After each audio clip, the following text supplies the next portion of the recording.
Basic electronics engineering के इस lecture में आप सभी का स्वागत है। मैं इलेक्ट्रॉनिक्स इंजीनियरिंग से रामकृष्ण शर्मा आज डिजिटल इलेक्ट्रॉनिक्स स्टार्ट कर रहा हूं बेसिक इलेक्ट्रॉनिक्स में, जिसमें हम लोग बेसिक एनालॉग और डिजिटल सिग्नल्स की बात करेंगे, उनके कैरेक्टरिस्टिक्स की बात करेंगे और इसके बाद हम लोग नंबर सिस्टम की बात करेंगे, जो अलग अलग बेसेस। तो बेस क्या होता है, नंबर सिस्टम्स कैसे हम डिफाइन करते हैं, होता क्या है ये चीज़, है ना। और उनके अगर अलग अलग बेसेस होते हैं तो उन बेसेस में कन्वर्जन कैसे होता है, ये जितनी भी इंफॉर्मेशन है आज के इस लेक्चर में हम लोग इसमें समझेंगे, है ना। तो आइए एक एक करके हम लोग स्टार्ट करते हैं। शुरू करते हैं डिजिटल इलेक्ट्रॉनिक्स, है ना। इसके पहले के जो लेक्चर्स हैं, जैसे ओपैम्प हो गया, टेक्नोलॉजी हो गए, बीजेटी हो गए, डायोड हो गए, इन सबसे रिलेटेड थ्योरी और न्यूमेरिकल जो भी पोर्शंस हैं वो सारे के सारी चीज़ें यूट्यूब पर अवेलेबल है, वो आपको दे दी गई हैं। तो आप उसको एक एक करके वीडियोस को देखिए, सो दैट कि आपको एग्जाम में कोई प्रॉब्लम ना हो और आप अच्छे से उसकी प्रिपरेशन कर सकें। तो जितने भी हैं डायोड से स्पेशली रेक्टिफायर है, क्लिपर है, क्लैम्पर है ना, वोल्टेज मल्टीप्लायर है और बीजेटी एफईटी के भी जो आपके वीडियोज हैं सारे अवेलेबल हैं। आइए हम लोग शुरू करते हैं। एनालॉग और डिजिटल सिग्नल्स के बारे में सबसे पहले जानने का प्रयास करते हैं।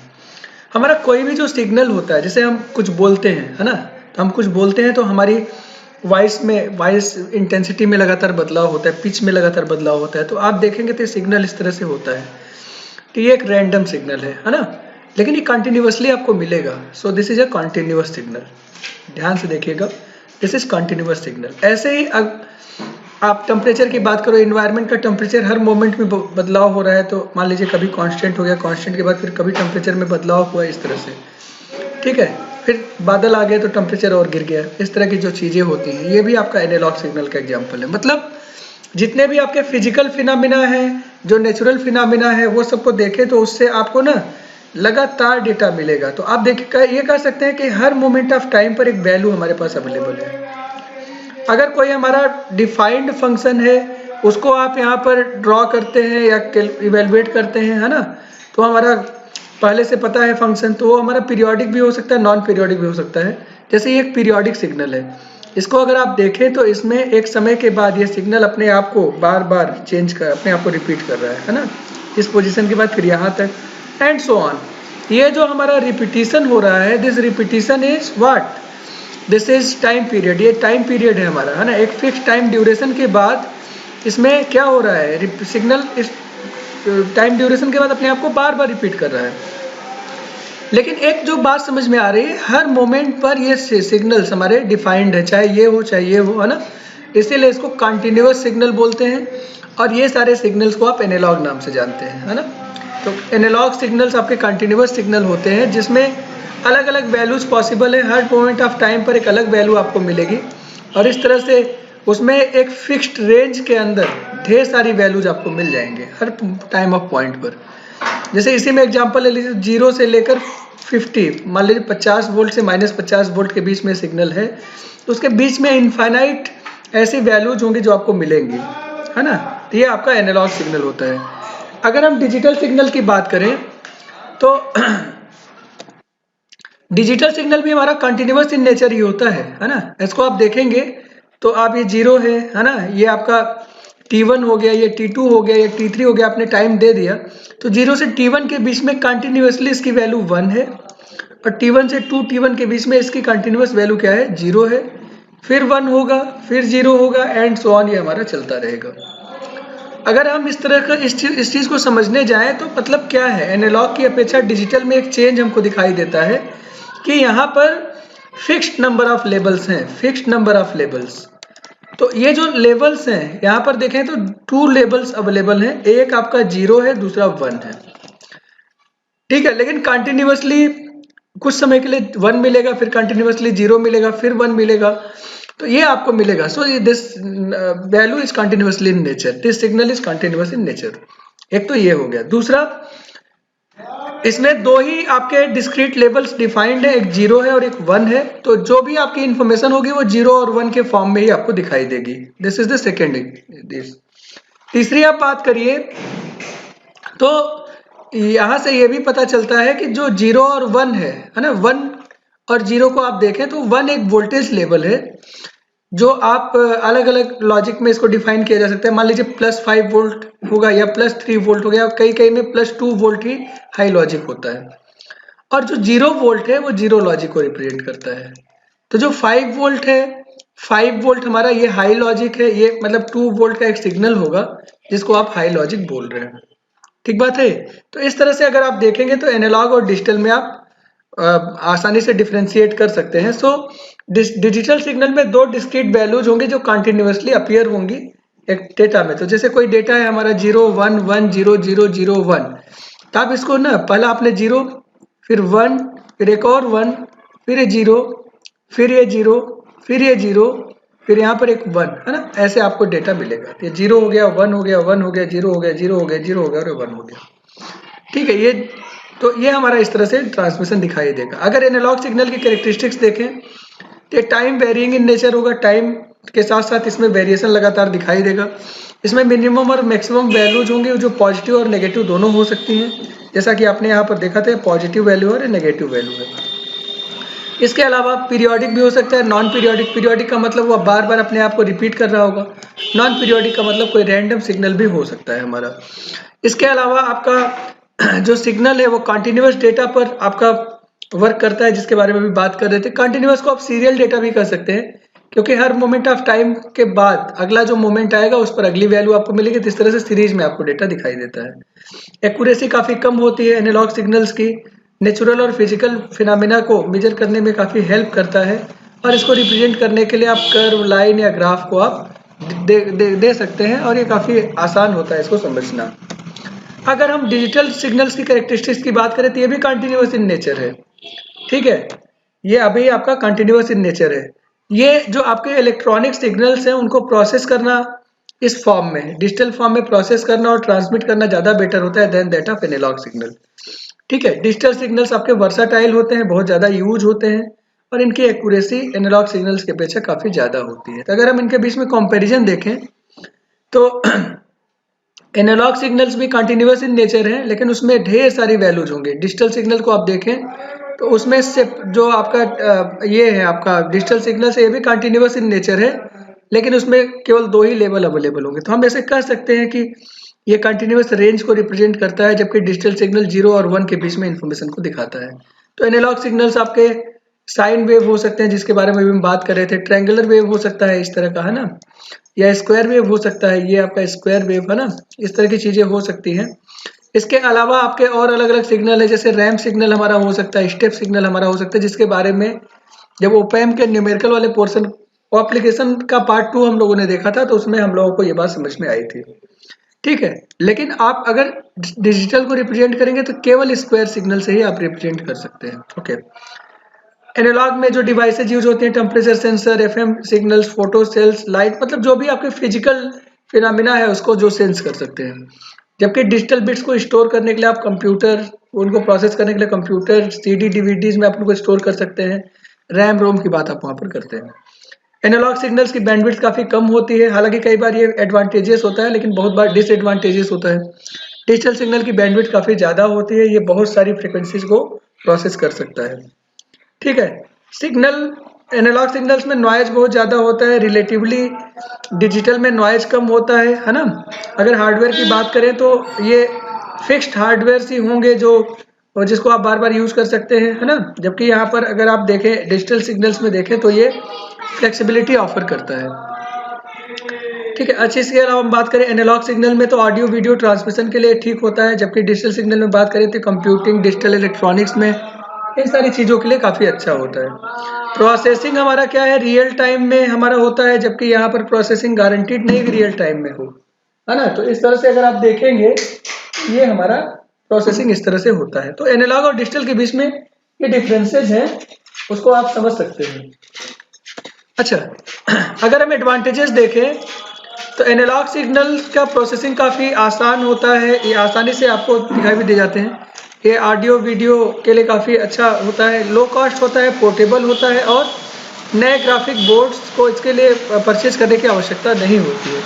अच्छा, यहाँ पर अगर डेंसिटी की आप बात करें तो जो आपकी इन्फॉर्मेशन है ना, उसमें काफ़ी हायर डेंसिटी की अगर इन्फॉर्मेशन है तो उसको आप प्रेजेंट कर सकते हैं, आसानी से रिफाइन की जा सकती है। बैंडविड्थ इसमें काफ़ी मतलब कम होता है than that of digital sound, जो कि काफ़ी एक बेहतर होता है और ये काफ़ी एक्यूरेट रिप्रेजेंटेशन साउंड का आसानी से दे सकता है। इसको आप समझना काफ़ी आसान होता है। डिजिटल सिग्नल के अगर एडवांटेजेस की बात करें तो इसको आसानी से कंप्रेस कर सकते हैं। आपको इस डेटा है तो उसको इनक्रिप्ट कर सकते हैं। इनक्रिप्शन के प्रोसेस में क्या होता है कि कोई डेटा हमारा है 010011 ऐसा आप भेज रहे हैं इसको, इसके पहले और बाद में या बीच में कहीं पर कुछ बिट्स को आप ऐड करके इसको सिक्योर कर सकते हैं। This is encryption.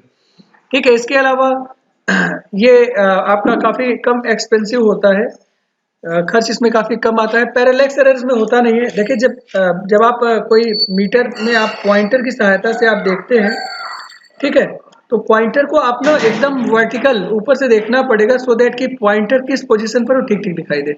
अगर आप थोड़ा सा बिसाइड देखते हैं तो उसकी वजह से पॉइंटर कहीं और पर दिखाई देता है, जिसकी वजह से रीडिंग लेने में दिक्कत होती है। This error is known as parallax error.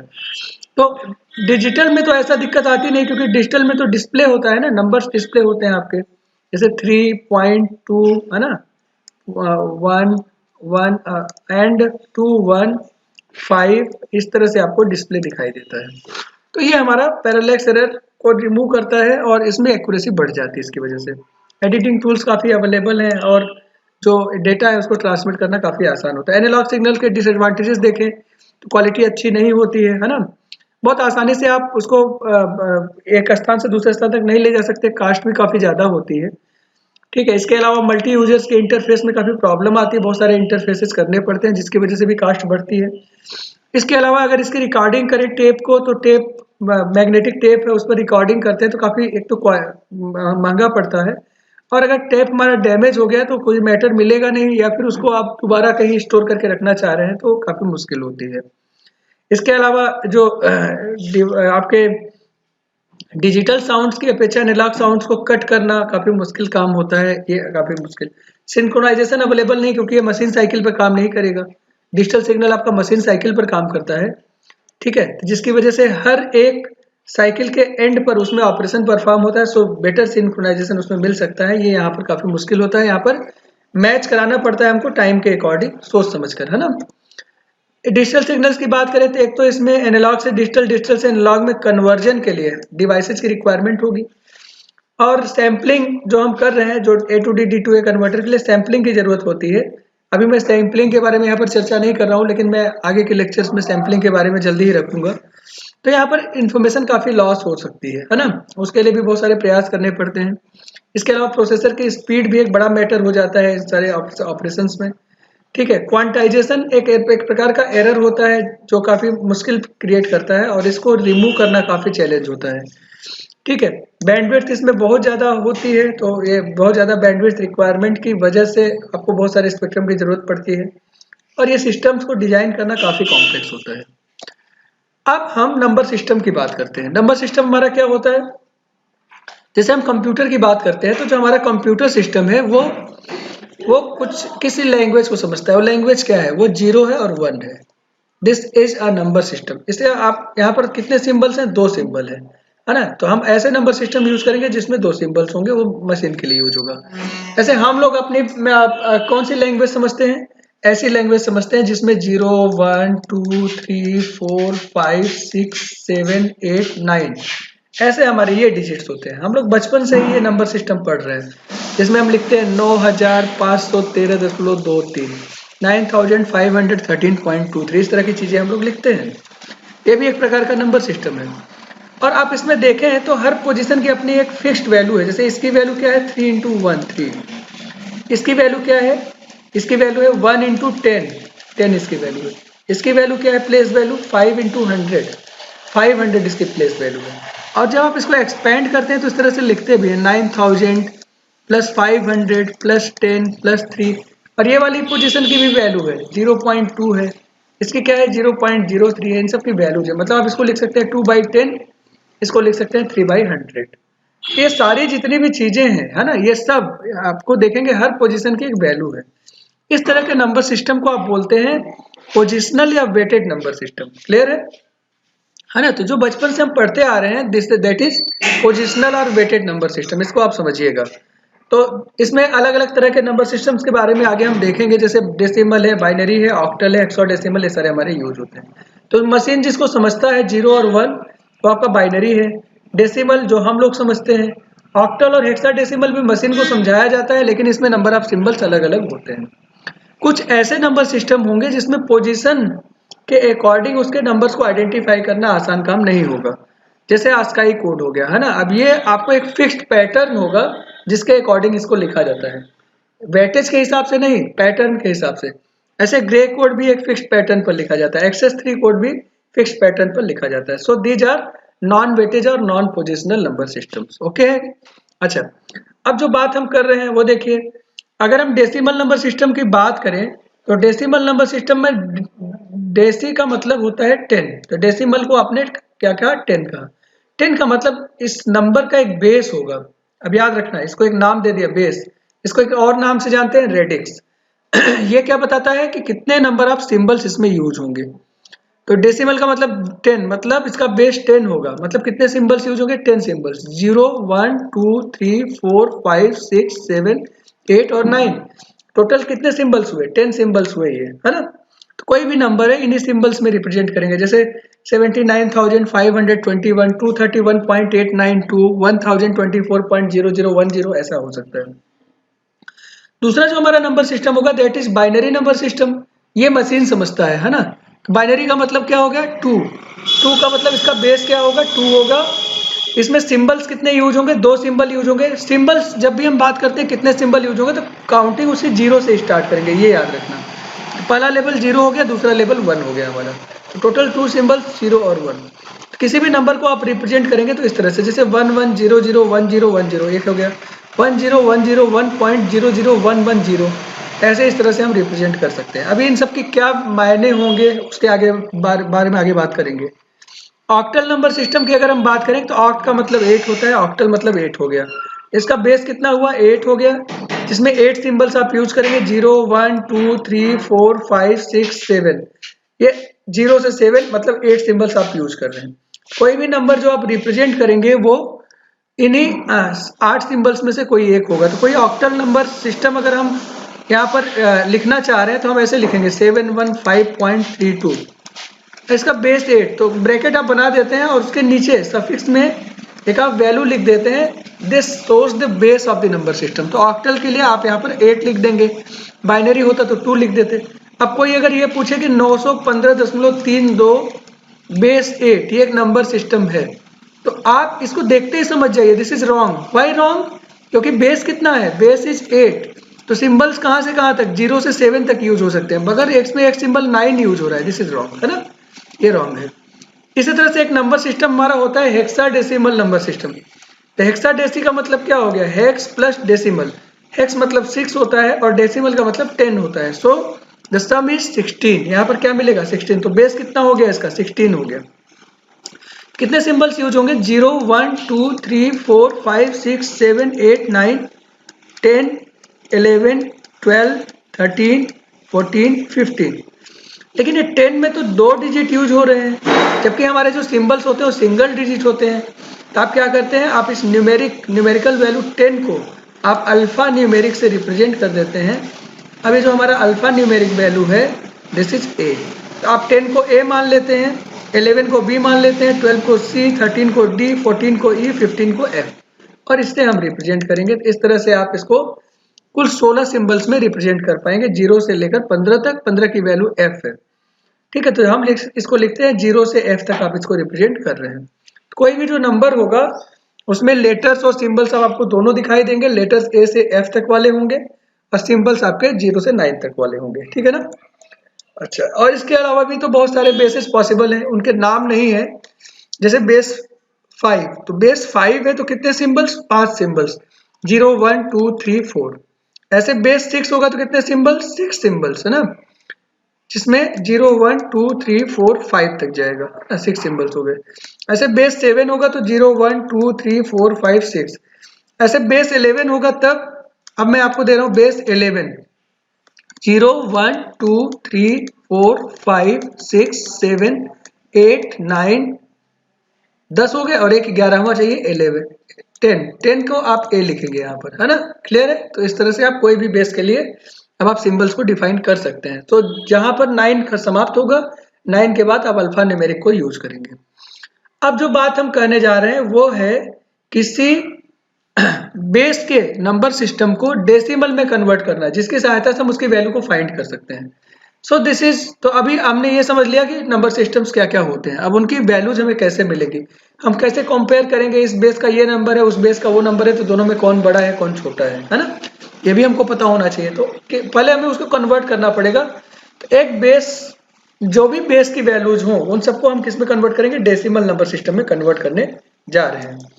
तो मैं इसको ऐसे समझा देता हूं। मान लीजिए कोई नंबर सिस्टम है जो बेस 5 पर है, मान लीजिए, है ना। तो हमने लिखा कि 4113.32 4, है ना, और इसका बेस 5 है, और इसको कन्वर्ट करना है डेसिमल नंबर सिस्टम में। डेसिमल नंबर सिस्टम मतलब बेस 10 में आपको कन्वर्ट करना है, बेस 10 में।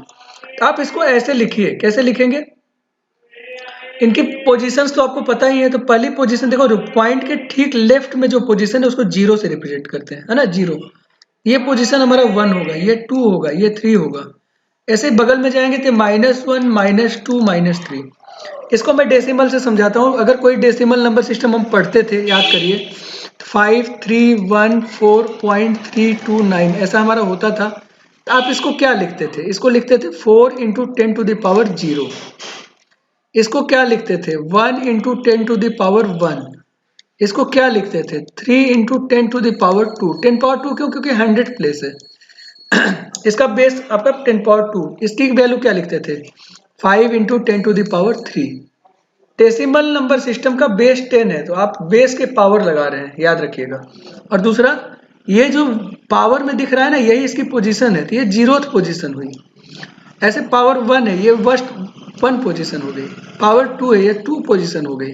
पावर 3 है, इसकी पोजीशन 3 है।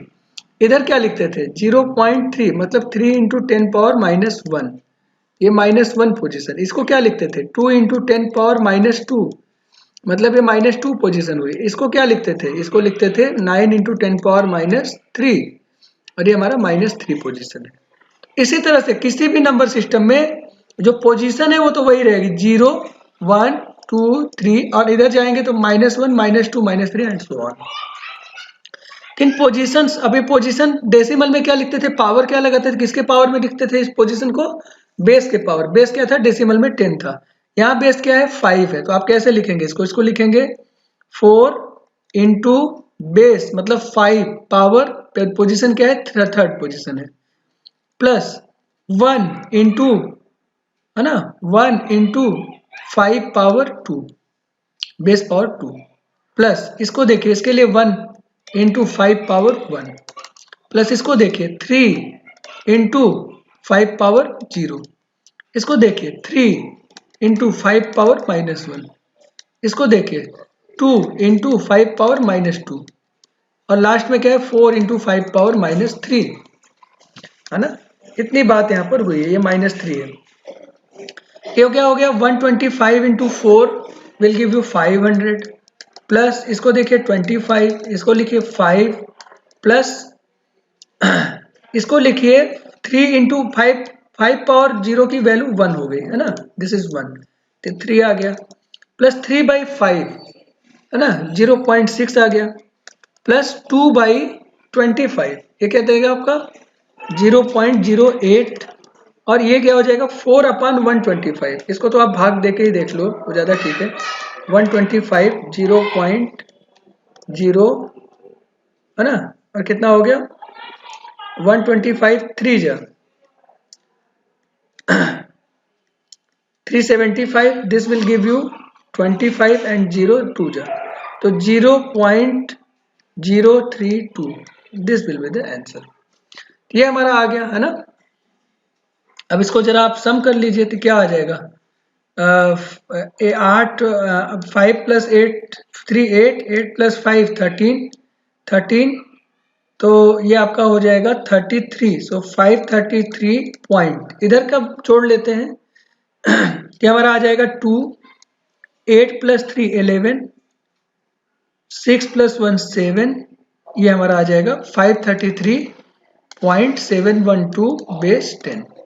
तो डेसिमल में इस तरह से हम कन्वर्ट करेंगे by putting base to the power position, है ना, ये हम करेंगे। तो वही यहाँ पर तो बाइनरी से ऑक्टल में डेसिमल में अगर हम बदलेंगे तो बाइनरी का बेस 2 होता है। तो ये पोजीशन 0 है, ये 1 है, ये 2 है, ये 3 है।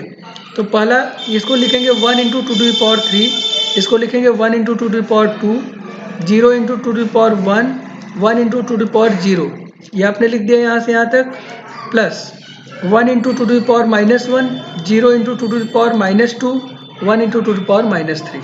आप इसके जो वैल्यू आएगी उसको आप सम कर लेते हैं और जो भी आपका फाइनल रिजल्ट आएगा दैट इज इन डेसिमल।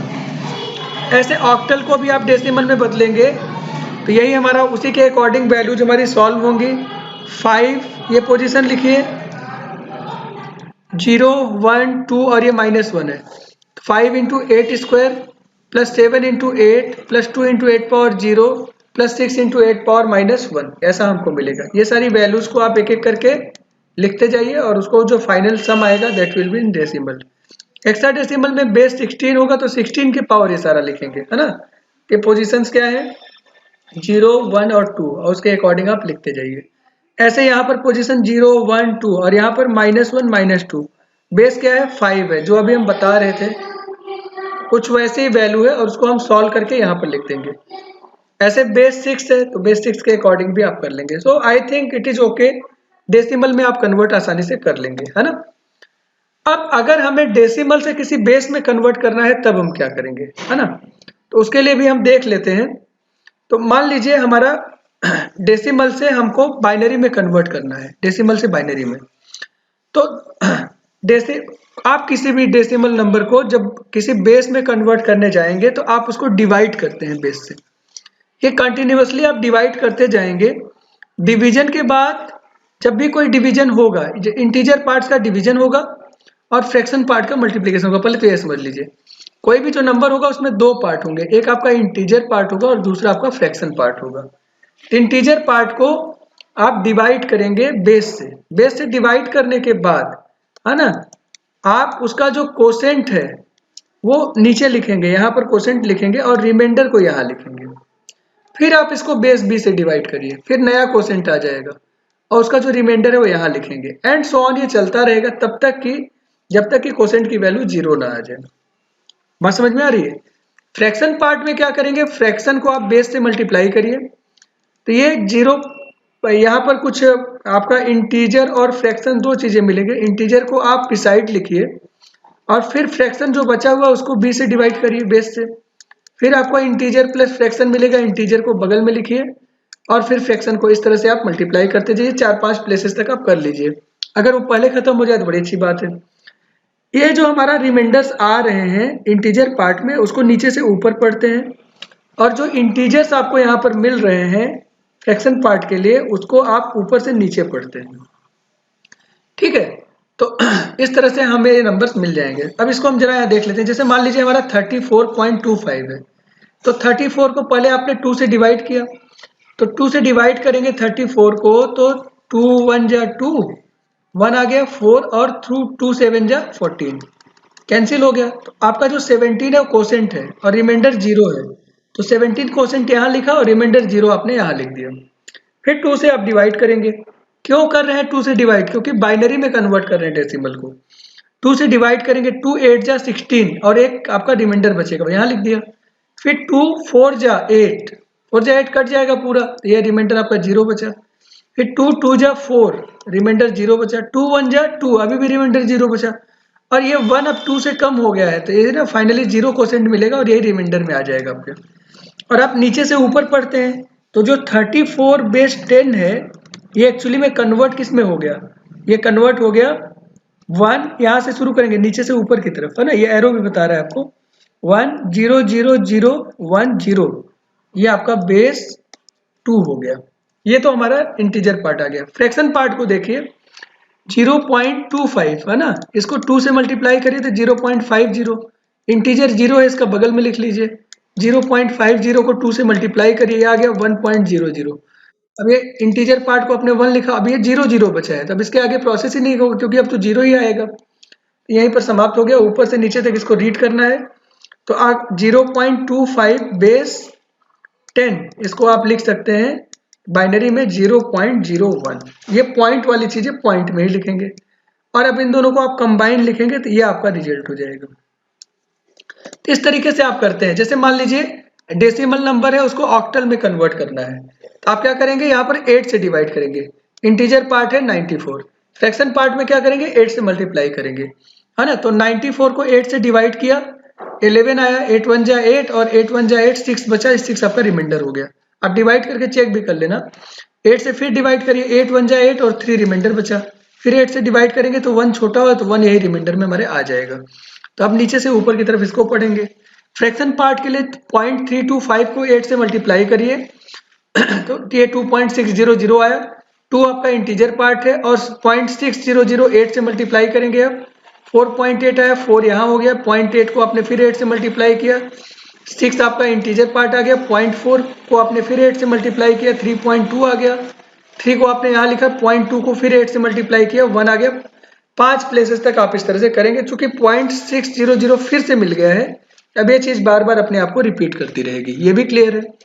तो अब हमें क्या मिल गया, सो अगर इस डेसिमल वैल्यू को आप ऑक्टल में लिखेंगे तो ये हो जाएगा दिस विल बी 136 पॉइंट, यहाँ क्या हो जाएगा, ऊपर से नीचे पढ़ेंगे 24631, बेस क्या हो जाएगा हमारा 8 हो जाएगा। इस तरीके से हम इसको लिखते हैं। ऐसे और भी कन्वर्ट कर लीजिए, डेसिमल को हेक्साडेसिमल नंबर में आप कन्वर्ट करेंगे तो आप क्या करेंगे 16 से डिवाइड करेंगे। हेक्साडेसिमल का बेस 16 होता है। यहाँ पर 16 से डिवाइड करेंगे, जो रिमाइंडर्स आएगा लिखेंगे। यहाँ पर 16 से मल्टीप्लाई करेंगे और जो भी हमारा इंटीजर पार्ट आएगा उसको आप लिखेंगे। यहाँ पर इंटीजर पार्ट 14 है तो 14 को आप कैसे लिखेंगे, दिस विल बी ई, यहाँ पर ई लिखेंगे, है ना। ऐसे यहाँ पर 11 आया था रिमाइंडर, तो 11 को कैसे लिखेंगे, बी लिखेंगे। तो आप देखेंगे इसका डेसिमल वैल्यू को जब आप इसमें कन्वर्ट करते हैं तो ये आ जाएगा 6b, नीचे से ऊपर की तरफ 6b पॉइंट, ये ऊपर से नीचे की तरफ 3851e, ऐसा हमारा बेस 16 हो जाएगा, है ना। ये जरूर याद रखें, इंटीजर पार्ट में नीचे से ऊपर की तरफ पढ़ेंगे और फ्रैक्शन पार्ट में ऊपर से नीचे की तरफ पढ़ेंगे। अब देखिए कुछ डायरेक्ट कन्वर्जन्स भी अवेलेबल है। ये तो हमारा हो गया कि भाई किसी नंबर से किसी नंबर को आप कर सकते हैं। अब कुछ डायरेक्ट कन्वर्जन्स हमारे पास अवेलेबल है। आप देखो कोई भी जो नंबर है हम उसको 2-3 तरीके से आप कन्वर्जन बेस का कर सकते हैं। एक तो मैं ये कहता हूं कि बाइनरी से ऑक्टल बदलना है ना, बाइनरी टू ऑक्टल। तो आप क्या करिए, बाइनरी को पहले डेसिमल में कन्वर्ट करिए, फिर डेसिमल से आप ऑक्टल में कन्वर्ट कर लीजिए, है कि नहीं। तो बाइनरी से डेसिमल में कन्वर्ट करेंगे तो 2 to the power 1 to the power 2 to the power 3 ऐसा हम करते जाएंगे और डेसिमल में आ जाएगा।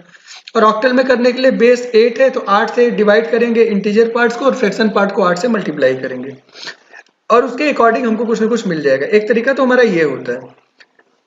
दूसरा भी तरीका है हमारे पास, डायरेक्ट कन्वर्जन हमारा ट्रिपलेट्स के थ्रू होता है। ट्रिपलेट मतलब अगर आप बाइनरी को देखें तो क्या लिखेंगे, 2 to the power 1, इसका बेस क्या है 2 है, 2 power 1।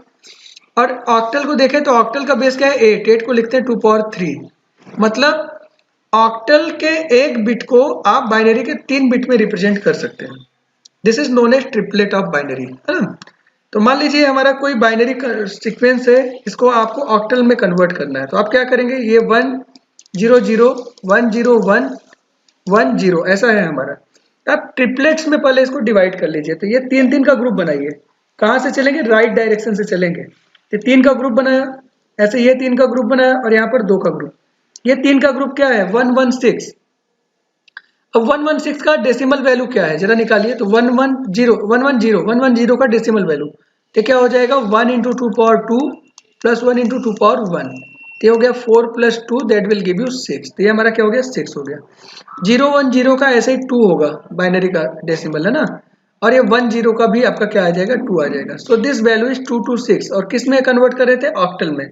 So this becomes base 8, octal में आपका कन्वर्ट हो गया। तो आप इस तरह से कर सकते हैं। आप कोई और सीक्वेंस आप लेके उसको आप देख सकते हैं। दूसरा हमारा क्या है, क्वाड की सहायता से बाइनरी को हेक्साडेसिमल में। तो एक तो बाइनरी को हेक्साडेसिमल में कन्वर्ट करने का एक तरीका क्या है कि आप पहले डेसिमल में कन्वर्ट करो बाइनरी को और फिर उसको हेक्साडेसिमल में कन्वर्ट करो। अच्छा, ऐसे ही अगर हेक्साडेसिमल से बाइनरी कन्वर्जन करना है तो क्या करेंगे, पहले हेक्साडेसिमल को डेसिमल में कन्वर्ट करो फिर डेसिमल को बाइनरी में करो, ठीक है। ये करेंगे। लेकिन अब यहाँ पर हम क्या करेंगे कि दूसरा भी तरीका हमारे पास अवेलेबल है, हम क्वाइट्स की सहायता से भी कर सकते हैं। जैसे यही नंबर है हमारा 11011010, तो आप राइट हैंड डायरेक्शन से आप क्वाइट्स क्या होंगे, कैसे होगा, बाइनरी का बेस 2 है तो इसको 2 पावर 1 लिखते हैं, हेक्साडेसिमल का बेस 16 होता है, इसको आप लिखते हैं 2 टू पावर 4। मतलब आप क्या कर सकते हैं, हेक्साडेसिमल नंबर को 4 बिट बाइनरी में रिप्रेजेंट कर सकते हैं। तो आप राइट डायरेक्शन से 4 4 का एक ग्रुप बनाइए। तो पहला ये जो ग्रुप है इसकी वैल्यू कितनी है, 1010, मैं इसको लिखता हूँ। तो ये वैल्यू क्या है, 1 इंटू 2 पावर 3, और इसकी वैल्यू क्या है 1 इंटू 2 पावर 1। तो ये 2 पावर 3 मतलब 8, 2 पावर 1 मतलब 2, 8 और 2 कितना हो गया 10। तो ये हमारी वैल्यू कितनी हो गई 10 हो गई। 0110 को अगर आप लिखना चाहें, ये अभी अभी किया था हम लोगों ने 110, इसकी वैल्यू 6 आएगी। ठीक है, एक 10 को आप लिखेंगे क्या, 10 क्या होता है आपका, अल्फा न्यूमेरिक में ए होता है, तो this number is 6a base 16, ऐसा हमको मिल जाएगा। आप इस तरह से और भी कन्वर्जेंस कर सकते हैं। ऐसे ही अगर अभी ये हम लोगों ने क्या किया था, बाइनरी से ऑक्टल या हेक्साडेसिमल में, अब हम क्या कर रहे हैं, ऑक्टल से बाइनरी में कन्वर्ट करो। तो ऑक्टल से बाइनरी में कन्वर्ट करेंगे तो हर ऑक्टल का हर एक जो बिट है उसको 3 बिट बाइनरी में आप सीक्वेंस लिख लीजिए। ठीक वैसे जैसे उल्टा करे थे ना, तो 2 को लिखेंगे 3 बिट में 010 बाइनरी में, है ना। 7 का बाइनरी क्या होगा 111, 3 का बाइनरी क्या होगा 011। ये आपका आ गया। अब इसको एक साथ लिख लीजिए, तो क्या लिखेंगे 11111010, ये हमारा आ जाएगा, और इसको बेस 2 कर दीजिए। मतलब हम दो तरीके से कर सकते थे। हम भाई कह रहे हैं कि ऑक्टल नंबर है उसको पहले डेसिमल में बदलो फिर उसको बाइनरी में कन्वर्ट करो, या तो ऑक्टल को सीधे बाइनरी में कन्वर्ट कर सकते हैं। हर ऑक्टल का जो हर बिट है, जितने भी बिट्स हैं उनको 3 बिट बाइनरी में B2 B1 B0 है ना, 3 बिट बाइनरी में आप उसको कन्वर्ट कर दीजिए। इसी तरह से हेक्साडेसिमल और बाइनरी के बीच में क्वाइट का है ना, क्योंकि हेक्साडेसिमल 2 टू द पावर 4 और बाइनरी के लिए 2 टू द पावर 1। तो यहाँ पर क्या होगा, हेक्साडेसिमल में जो भी बिट्स होंगे उनको 4 बिट बाइनरी में रिप्रेजेंट करेंगे। जैसे हमने एक नंबर लिया 1A8, ये हेक्साडेसिमल नंबर है, इसको बाइनरी में कन्वर्ट करना है। तो आप 8 को क्या लिख सकते हैं 4 बिट में 1000, ये 8 के लिए बाइनरी नंबर होता है। ऐसे 10 के लिए बाइनरी नंबर क्या होगा 1010, एक का मतलब क्या है 10 ही तो है, और 1 को लिए क्या होगा 0001। तो आप इसको एक साथ लिखेंगे तो हमारा आ जाएगा 1101010000। इस तरह से आपको ये बाइनरी में मिल जाएगा। कोई भी आप नंबर को आसानी से करें। इसी तरह से कोई एक ऐसा ऑक्टल नंबर है जिसको बाइनरी में कन्वर्ट करना है, तो पता ही है आपको, अब किसी भी बिट को आप 3 बिट में लिखना है, तो जैसे 3 को आप 3 बिट में लिखेंगे 011, 7 को लिखेंगे 111, 2 को लिखेंगे 010, 1 को लिखेंगे 001, 7 को लिखेंगे 111, 5 को लिखेंगे 101। और इसको अब एक साथ लिख लीजिए तो आपका ये फाइनल नंबर हो जाएगा। जहां पॉइंट लगाया जाता है वहां पर आप पॉइंट को लगा देंगे। ठीक है, ऐसे ही बेस 12 है, मान लीजिए बेस 12 को बेस 67 में कन्वर्ट करना है। अब तो कोई शॉर्टकट मेथड है नहीं, है ना, तो हमें क्या करना पड़ेगा, पहले हमें इसको डेसिमल में बदलना पड़ेगा, फिर डेसिमल से हमको बेस 7 में। तो चलो पहले इसको हम डेसिमल में बदलते हैं। इसकी पोजीशन क्या है 0, इसकी पोजीशन 1, इसकी पोजीशन 2। क्या हो जाएगा ये 3 इंटू 12 पावर 2, 12 क्यों, क्योंकि बेस 12 है। ठीक है, plus 7 into 12 power 1, plus 2 into 12 power 0, plus 1 into 12 power -1, यहाँ की वैल्यू -1, यहाँ की वैल्यू -2, प्लस 5 इंटू 12 पावर -2। अब ये लिख दिया। अब इनको आप मल्टीप्लाई करके सॉल्व करिए, सॉल्व करके आपने जब सम किया तो ये वैल्यू आपको डेसिमल में मिल रही है।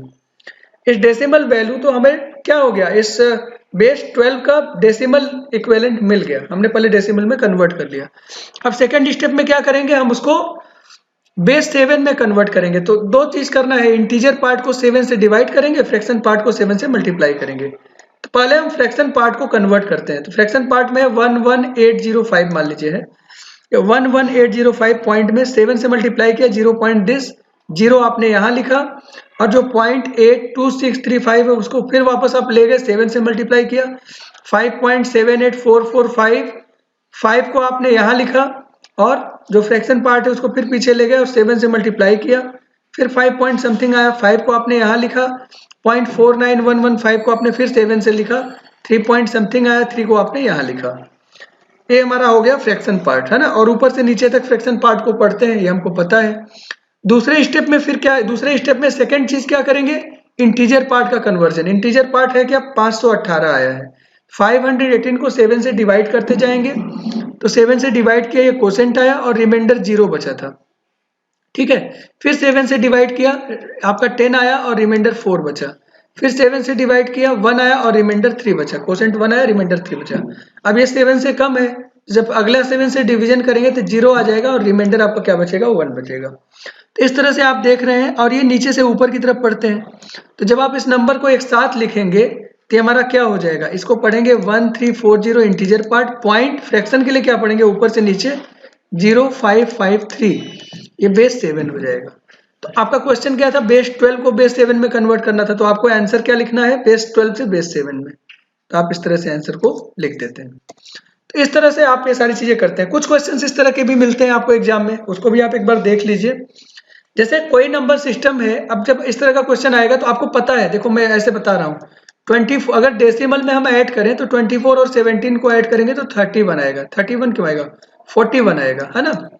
लेकिन यहाँ पर आपको दिया गया है कि 24 और 17 को ऐड करने पे 40 आ रहा है। इसका मतलब ये डेसिमल में नहीं किया गया है, किसी और नंबर सिस्टम का है ये। तो यही पूछ रहे हैं कि उस नंबर सिस्टम का बेस क्या है, समझ आ रही बात। तो मान लीजिए बेस आर है, तो इसको आप लिखेंगे 24 बेस आर, इसको लिखेंगे 17 बेस आर, इसको लिखेंगे 40 बेस आर। अब 24 बेस आर है ना, तो बेस आर क्या होगा आप बताओ। तो ये पोजीशन 0 है, पोजीशन 1 है, इसको लिखेंगे 2 इंटू आर पावर 1, पोजीशन 1 है ना, प्लस 4 इंटू आर पावर 0, ऐसा लिखेंगे कि नहीं लिखेंगे, बिल्कुल लिखेंगे। मतलब 2r प्लस 4 हमारा ये हो गया। ये दूसरा नंबर 17 है, 17 को कैसे लिखेंगे, 1 into r power 1 plus 7 into r power 0, तो ये हमारा क्या हो गया, r प्लस 7 हो गया, इसको यहाँ आपने लिख दिया। तीसरे साइड में क्या होगा, 40 को क्या लिखेंगे, 4 into r power 1 plus 0 into r power 0, तो ये हमारा 4r केवल बचा, यहाँ 4r लिख देंगे। इधर आ गया आपका 2r plus r 3r plus 7 plus 4 11 equal to 4r, तो 3r को माइनस करिए तो 4r minus 3r equal to 11, या r की वैल्यू 11। तो कौन से बेस में किया गया है, ये 11, बेस 11 में ये नंबर आपको रिप्रेजेंट किए जा रहे हैं। बात समझ में आ रही है। तो इस तरह से बेस को भी आप निकाल लेंगे। तो बेस को पहले मान लीजिए कि क्या बेस है, फिर उसके अकॉर्डिंग डेसिमल में आप बदलिए, तो डेसिमल में बदलने जाएंगे तो इस तरह से आप बदल लेंगे, और उसके बाद फिर आप उसको सॉल्व कर लीजिए, आर की वैल्यू आ जाएगी, that is the final base. ऐसे ही एक और क्वेश्चन है, आप देखो 54 को ना 4 से डिवाइड करेंगे तो आएगा 4 1 जा 4, फिर 1 4 और 4 3 जा 12, है ना, ऐसा हमारा आएगा, और 2 रिमाइंडर बचेगा। लेकिन यहाँ कह रहे हैं कि 54 को 4 से डिवाइड किया तो 13 आ रहा है, रिमाइंडर के बारे में बात नहीं हो रही, मतलब पूरी तरह से कट जा रहा होगा, है ना। तो इसका मतलब ये है कि या तो ये बेस ही अलग अलग है, ये बेस डेसिमल नहीं है। तो हम क्या करेंगे, हम उसको डेसिमल इक्विवेलेंट में चेंज करके बेस की वैल्यू निकालेंगे। तो मान लीजिए बेस जो नंबर्स का है वो r है, तो आप लिख सकते हैं ना 54 base r divided by 4 base r equal to 13 base r। अब 54 को आप क्या लिखेंगे, 5 इंटू आर पावर 1 प्लस 4, मतलब 5r प्लस 4, ये हो गया। और दूसरा क्या है 4, तो 4 तो सिंगल डिजिट है, तो उसका सीधे सीधे वैल्यू 4 ही रहेगा बेस r में, तो 4 into r power 0 will give you 4, तो हमारा 4 आ गया। इक्वल टू 13 को आप कैसे लिख सकते हैं, ये हो जाएगा 1 into r power 1 plus 3, r plus 3 हो जाएगा। अब आप ये 4 को इधर ले जाकर मल्टीप्लाई करो, ये ऐसे आ गया आपका, इसको आप समझिए 5r plus 4 divided by 4 equal to r plus 3, तो ये 4 इधर मल्टीप्लाई होगा, 5r plus 4 equal to 4r plus 12, इसको इधर ले आइए, इसको इधर ले जाइए, तो हमारा क्या हो जाएगा 5r माइनस 4r, r आ गया, इक्वल टू 12 माइनस 4 8 आ जाएगा, सो बेस इज 8। तो आपका जो नंबर सिस्टम है उसका बेस क्या है, 8 है। तो इस तरह के क्वेश्चंस होंगे। ऐसे ही एक क्वेश्चन ये भी है, इसमें कह रहे हैं कि भाई 2 रूट दिए हुए हैं, एक रूट 3 एक रूट 6 है, एक क्वाड्रेटिक इक्वेशन है ना। तो पूछ रहे हैं कि बेस क्या है नंबर सिस्टम्स का, तो इसको जरा चेक कर लेते हैं। हमें पता है ना बेस क्या होता है, alpha plus beta is equal to minus B by A होता है। तो बेस हमारे क्या है, यहाँ पर 3 और 6 है। दूसरे साइड में क्या है बेस, इसको देखिए माइनस बी मतलब माइनस 11 अपॉन 1। अब आप इसको देखें, माइनस ऑफ माइनस 11 अपॉन 1 मतलब 11, तो 3 प्लस 6 को ऐड करेंगे तो 11 थोड़ी आएगा, 9 आएगा, लेकिन ये डेसिमल नंबर सिस्टम इसका मतलब नहीं है, ये कोई और बेस है। ठीक है, तो आप इसको 9 इज इक्वल टू 11 लिखिए, और ये हमारा जो 9 है ये अलग बेस पर है। तो मान लीजिए 9 का बेस R है और इधर 11 का बेस भी आप मान लीजिए R है। तो क्या हो जाएगा हमारा 11 को जब आप लिखेंगे this will be 1 into r power 1 plus 1 into r power 0, मतलब R प्लस 1 आ गया ये वैल्यू, और इधर क्या आ गया खाली 9 बचेगा, तो R की वैल्यू क्या आ जाएगी 8 आ जाएगी। तो इस तरह से बेस के भी कन्वर्जन कर सकते हैं। कुछ क्वेश्चन है आपके सामने, इन क्वेश्चंस को आपको एक्सरसाइज के लिए दे रहे हैं, इनके आंसर भी यहाँ पर लिखे हैं, है ना। तो आप अपने अपने क्वेश्चंस को धीरे धीरे करते जाइए। इसके अलावा अलग अलग बेस के भी कुछ क्वेश्चंस मैं आपको दे दे रहा हूँ, जैसे मान लीजिए 234.71, है ना, बेस 9 है और इसको कन्वर्ट करना है आपको बेस 5 में। एक और क्वेश्चन आपको मैं दे देता हूँ, आप इसको घर पे करिए, है ना। मान लीजिए है ये आपका 47A.3B, इसका बेस मान लीजिए 15 है और इसको आपको कन्वर्ट करना है बेस मान लीजिए 18 में कन्वर्ट करना है। तो ये आपका काम है, इसको आप करिएगा। ठीक है, तो यहीं पर इसको समाप्त करते हैं और अगले लेक्चर में हम लोग फिर मिलेंगे, जिसमें हम आगे वेटेज नंबर सिस्टम हो गया, अब आपको नंबर सिस्टम समझ में आता है, तो आगे जो हम बातें करेंगे वो अब इन सबसे रिलेटेड होगी। ये बाइनरी नंबर्स को सीधे सीधे आप उसमें इक्विवेलेंट किस तरह से बूलियन अलजेब्रा में आप कर सकते हैं, कैसे लिखेंगे, लॉजिक गेट्स क्या होते हैं, इन सब के बारे में अब पूरी बात आगे होनी है। तो आप लोग अगले वीडियो का वेट करिए, जल्दी ही वो वीडियो आएगा, और तब तक आप क्वेश्चंस को अच्छे से करते रहिए। और यूनिट 1, 2, 3 के जितने भी क्वेश्चंस हैं वो सारे भी आप करते रहिए, जो पहले हमने वीडियोस में दिए हुए हैं उसके बाद उससे रिलेटेड भी आप जानकारी लेते रहिए कि डायोड को क्वेश्चंस कैसे करेंगे, न्यूमेरिकल कैसे करेंगे, कैरेक्टरिस्टिक्स क्या होती हैं, क्लिपर क्या होता है, रेक्टिफायर क्या होता है, क्लैंपर क्या होता है, जेनर डायोड के न्यूमेरिकल, सब पे अलग अलग वीडियोस बने हैं, उन सबको आप देखिए। चलिए यही वीडियो को समाप्त करते हैं और अगले लेक्चर में हम लोग फिर मिलेंगे, तब तक के लिए आप सभी को नमस्कार।